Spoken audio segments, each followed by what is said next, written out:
when I can't get that for my wife, or when I can't get that for my husband, I go looking somewhere else. So I may never step out of the marriage physically.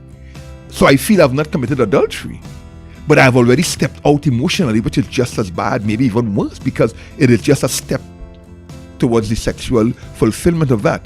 What pornography does is supply an erotic need that our testosterone-driven nature tends to propel, but it never provides the emotional connection that we need, that we really need. In fact, and that's why it prevents me from doing so. Yeah. In fact, it prevents me from connecting. Yeah, which is it's actually its biggest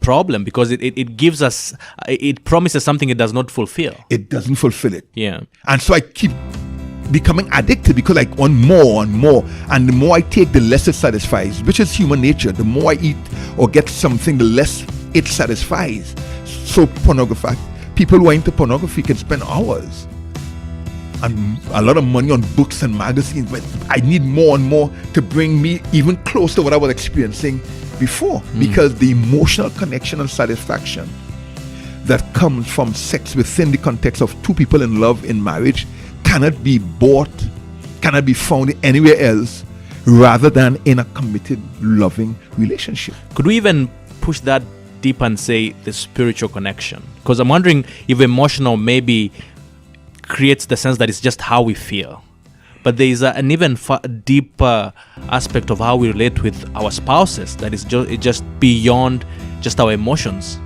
Yes, spiritually as well, which is why the issue of being unequally yoked comes up.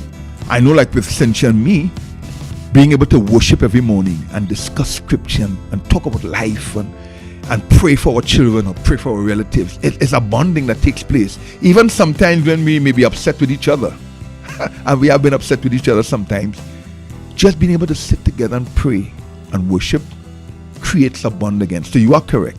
To be emotionally bonded and spiritually bonded are marvelous. So when you have an emotional bonding and a spiritual bonding, cemented and enriched and sweetened by physical bonding in sex, that is happiness, of which the man spoke about. And he said, if God made anything sweeter than sex, he kept it in heaven. That is really what it was. And so Song of Solomon is reminding every married couple, sex was meant to be a glorious, beautiful, passionate trip to the moon and back every time, if possible.